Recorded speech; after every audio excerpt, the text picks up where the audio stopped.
Elon Musk, जिसे असल दुनिया का आयरन मैन कहा जाता है। 2008 में मार्वल की फिल्म आयरन मैन रिलीज हुई। इस फिल्म ने दुनिया भर में तहलका मचा दिया। लड़के लड़कियां आयरन मैन के दीवाने हो गए। फिल्म का मुख्य किरदार टोनी स्टार्क, एक उद्योगपति जो साथ ही साथ जीनियस भी हैं, कमाल का आविष्कारक रॉबर्ट डाउनी जूनियर इस किरदार में ढलने के लिए एक आदमी के पास गए थे। ये आदमी अंतरिक्ष में रॉकेट भेजने वाली जबरदस्त कंपनी चलाता है। इसकी एक और कंपनी सबसे शानदार इलेक्ट्रिक कार बनाती है। यह आदमी बड़े शहरों के नीचे कई सुरंग बना रहा है। यह आदमी इंसानी दिमागी को मशीन से जोड़ने वाली टेक्नोलॉजी तैयार कर रहा है। यह आदमी बड़े बड़े सपने देखता है, उन्हें पूरा करने की काबिलियत भी रखता है। अपनी कई हरकतों के चलते आलोचना भी पाता है, लेकिन इसे असल दुनिया का आयरन मैन कहा जाता है। इसे आदमी का नाम इलॉन मस्क है। यह आदमी दुनिया का सबसे अमीर इंसानों में से एक है। अनोखे स्वभाव का लड़का। 1971 में भारत पाकिस्तान युद्ध हुआ और बांग्लादेश बना। इसी साल इलॉन मस्क का जन्म हुआ। 28 जून 1971 साउथ अफ्रीका के प्रिटोरिया शहर में इलॉन मस्क पैदा हुए। इनकी मम्मी में मस्क एक मॉडल थी और पापा एरोल मस्क इंजीनियर थे। इलॉन मस्क बचपन से ही अलग टाइप के थे, अपने में खोए रहने वाले। जब ये कुछ सोच रहे होते थे और कोई कुछ कहता था तो इनके कानों में जूं भी नहीं रेंगती थी। इनके मम्मी पापा को लगता था कि ये बहरा हो गया है। इलॉन बताते हैं कि ये सबसे अच्छा टाइम हुआ करता था। बुरा वक्त इलॉन का इंतजार कर रहा था। आगे चलकर मम्मी पापा का डिवोर्स हो गया। इलॉन ने पापा के साथ रहना चुना। पिता के साथ इनका अनुभव बुरा रहा, वो एक अच्छे पिता नहीं थे। इधर घर में इलॉन पर ध्यान देने वाला कोई नहीं था। उधर स्कूल में इन्हें बुली किया जाने लगा। साथ के बच्चे इन्हें खूब परेशान करते थे। एक बार स्कूल के लौंडों ने इलॉन मस्क को ऐसा मारा कि हॉस्पिटल में भर्ती होना पड़ा। इन सबसे दूर इलॉन मस्क को किताबों का आसरा मिला। बचपन से किताबें पढ़ने का चस्का था। इनकी याददाश्त भी बहुत कमाल की थी।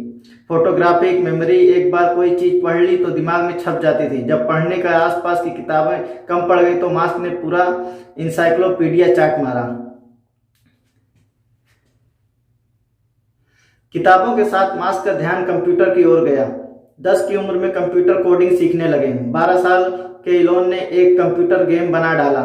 इस गेम का नाम था ब्लास्टर। इलॉन मस्क ने इस गेम को एक मैगजीन को बेचकर $500 कमाए। इंटरनेट की लहर पर सवाल। जब 17 साल के हुए तो साउथ अफ्रीका छोड़ने का मन बना लिया। साउथ अफ्रीका में मिलिट्री सर्विस कंपलसरी हुआ करती थी। इससे बचने के लिए इलॉन कनाडा चले गए। यहाँ क्वींस यूनिवर्सिटी में दाखिला लिया, लेकिन इलॉन अमेरिका जाना चाहते थे। कनाडा वहां जाने के जरिया भर था।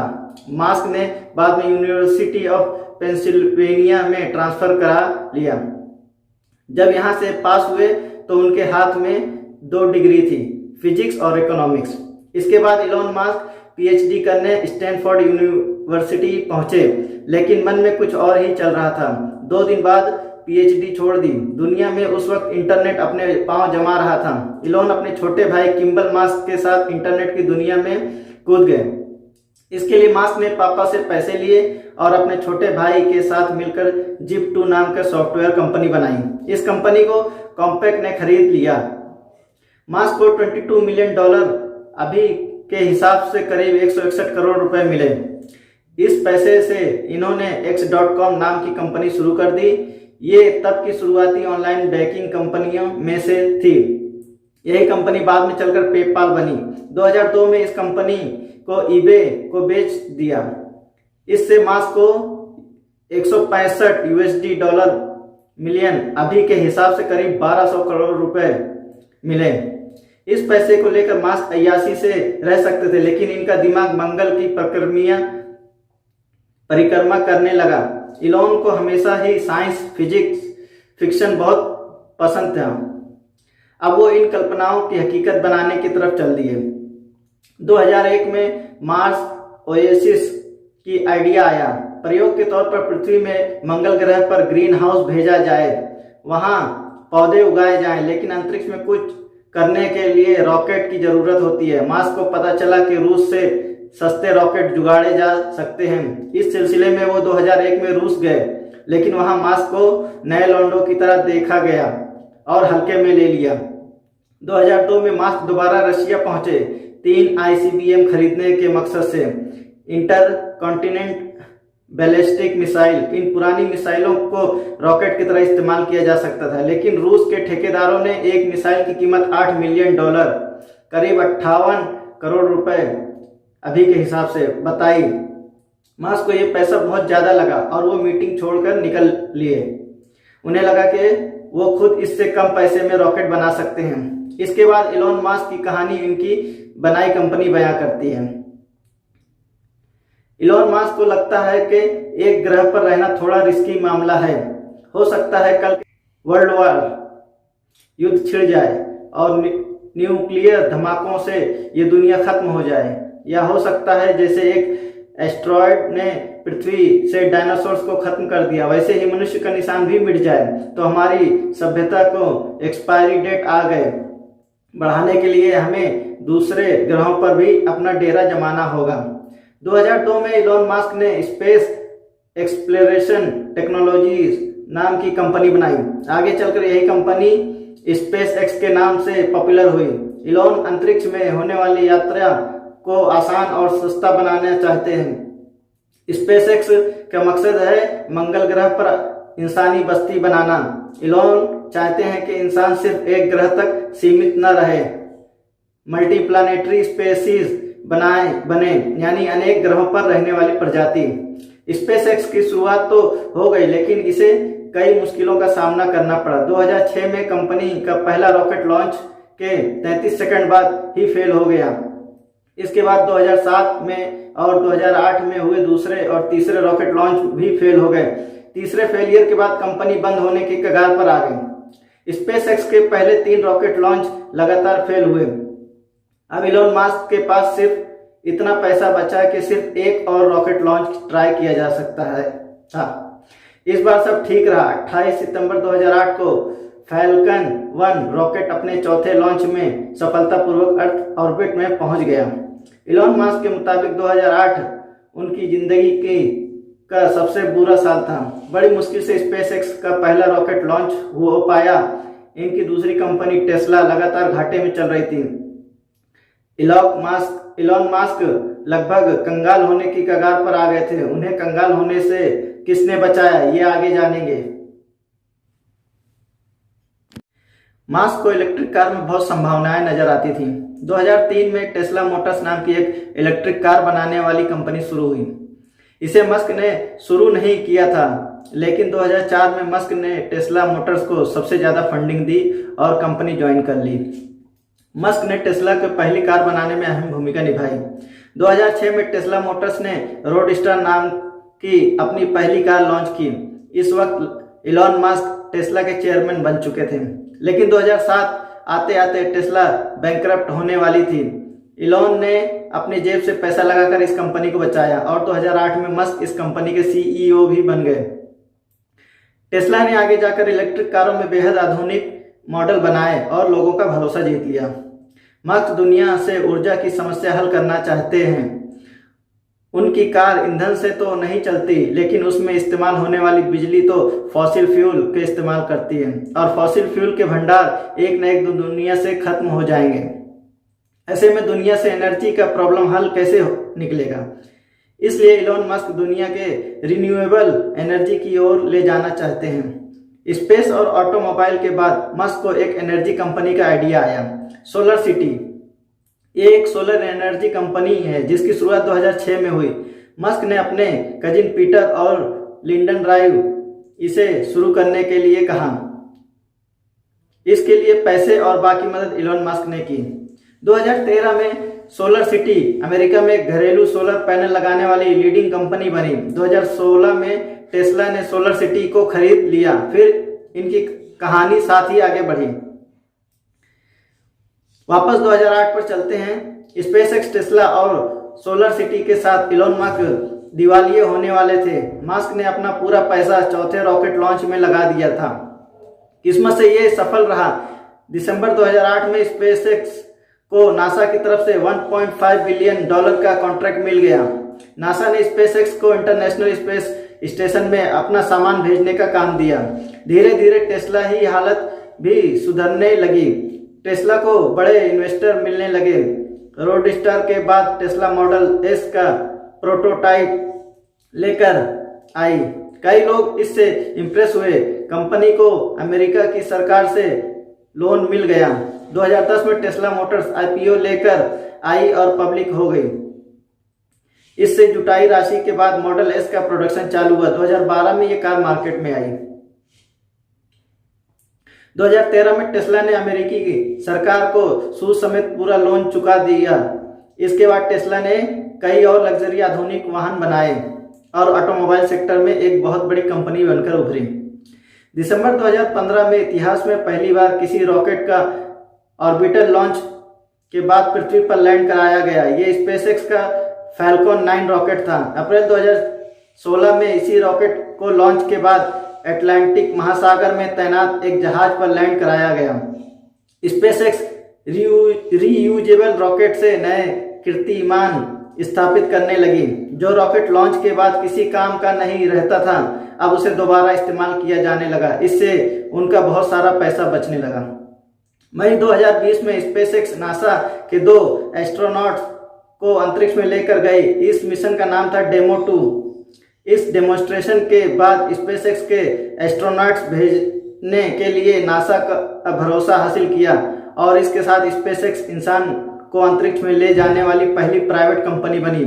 अब नासा और स्पेसएक्स के साथ मिलकर आगे के मिशंस की तैयारी कर रहे हैं। टेस्ला और स्पेसएक्स मस्क को 2 सबसे बड़ी कंपनियां हैं, लेकिन उनका मन इतने में शांत बैठने वाला नहीं था। इलोन मस्क इसके अलावा कई और क्षेत्रों में काम कर रहे हैं। इनके बारे में बहुत ब्रीफली जान लेते हैं। स्टारलिंक। स्पेसएक्स के बाद महत्वाकांक्षी प्रोजेक्ट है स्टारलिंक। स्टारलिंक के जरिए इलोन मस्क दुनिया के हर कोने में इंटरनेट के पहुंचे बनाना चाहते हैं। अब तक जिस इंटरनेट पर दुनिया चल रही है वो मुख्यतः जमीन के भीतर बिछी फाइबर केबल से चलता है, लेकिन इनकी पहुंच हर जगह नहीं है। इलोन मस्क की कंपनी सैटेलाइट के जरिए तेज और ज्यादा कवरेज वाला इंटरनेट लॉन्च करने की तैयारी में है। इसके हजारों सैटेलाइट्स को लॉन्च किया जा रहा है। इन सैटेलाइट्स का नेटवर्क स्टारलिंक पूरी दुनिया में तेज इंटरनेट उपलब्ध कराएगा। अब तक स्टारलिंक की 955 से ज़्यादा सैटेलाइट लॉन्च भी हो चुकी है।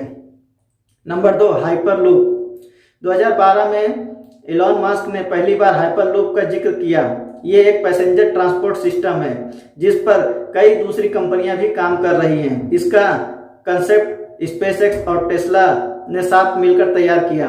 लगभग वैक्यूम जैसे ट्यूब्स के अंदर प्रेशराइज्ड पॉड्स को चलाया जाएगा। इसके लिए इलेक्ट्रोमैग्नेटिक फोर्स का सहारा लेना होगा। चूंकि वैक्यूम ट्यूब के अंदर हवा का घर्षण रुकावट पैदा नहीं करेगी, इसलिए ये एक हाई स्पीड ट्रांसपोर्ट सिस्टम होगा। Number 3, boring company. Elon Musk की ये कंपनी ट्रैफिक की समस्या सुलझाने के लिए बनी है। सड़क पर गाड़ियां बढ़ती ही जा रही हैं, उनके लिए जगह कम होते जा रहे हैं, इसलिए मस्क ने जमीन के नीचे टनल बनाने की ठान ली। बोरिंग कंपनी शहरों के नीचे कई सुरंगें बनाएगी जिससे शहर का ट्रांसपोर्ट को नीचे शिफ्ट किया जा सके। बोरिंग कंपनी हाइपरलूप प्रोजेक्ट के लिए एक सपोर्ट का काम भी करेगी। Number 4, open artificial intelligence.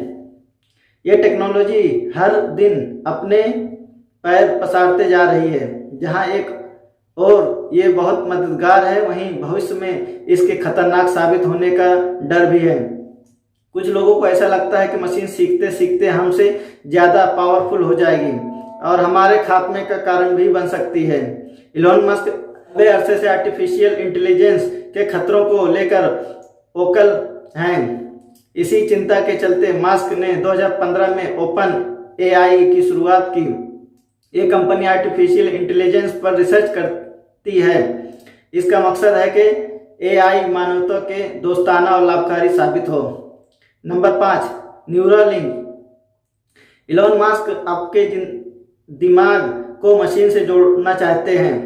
अभी हम ये तो हाथ से मशीन कंट्रोल करते हैं या आवाज से। मस्क को लगता है कि मशीन का संवाद करने का ये धीमा तरीका है। हम सीधे अपने दिमाग से ही मशीन कंट्रोल कर सकते हैं। इसके लिए मस्क की company Neuralink brain machine interface तैयार कर रही है, यानी ऐसी टेक्नोलॉजी कि एक चिप आपके सिर पर लगाने के बाद आपका दिमाग मोबाइल, कंप्यूटर या अन्य मशीनों से जुड़ जाएगा। नंबर 6, कंट्रोवर्सी का चुंबक। मास्क असल दुनिया के आयरन मैन तो कहा जाता है, लेकिन कंट्रोवर्सी रहित रहना पसंद नहीं करते। 2018 में इलोन मस्क ने एक ट्वीट में टेस्ला को प्राइवेट करने की बात कही थी। इसके बाद टेस्ला को स्टॉक्स में उथल पुथल मच गई। इसके बाद अमेरिका के सिक्योरिटीज एंड एक्सचेंज कमीशन ने इलोन मस्क पर मुकदमा चला दिया। इलोन मस्क पर शेयर धारकों का धोखा देने का आरोप लगा। इसके लिए उन्हें भारी जुर्माना चुकाना पड़ा और 3 साल के लिए टेस्ला को सीईओ पद छोड़ना पड़ा। इसके बाद एक और बड़ी कंट्रोवर्सी तब हुई जब इलोन मस्क ने गांजा फूंक लिया। इलोन मस्क जो रोगन का पॉडकास्ट में बैठे थे, जो रोगन ने एक जॉइंट चलाया और इलोन मस्क ने इसमें से एक कस मार लिया और ये मोमेंट कैमरे में रिकॉर्ड हो गया। फिर क्या हो गया बवाल, इतनी बड़ी बड़ी कंपनियां का मालिक और ऑन कैमरा गांजा फूंक रहा है। कुछ ने सीरियसली लिया, कुछ ने मजे लिए, लेकिन इलोन मस्क की कंपनी को स्टॉक उस दिन धड़ाम से गिर गए। 2020 में कोरोना वायरस के चलते इलोन मस्क एक ताजी कंट्रोवर्सी में घिर गए। इन्होंने इसे बिल्कुल सीरियसली नहीं लिया। हल्की बयानबाजी से लेकर लॉकडाउन के दौरान अपनी कंपनी खोलने फैसलों ने इन्हें विवादों में रखा। इन सब के बावजूद इलोन मस्क कई लोगों के लिए इंस्पिरेशनल फिगर हैं। कुछ के लिए आयरन मैन है, कुछ के लिए सुपर वुमेन है और कई लोग कहते हैं वो इंसान नहीं एलियन है। जो भी है, लेकिन बंदा बहुत पोटास वाला है।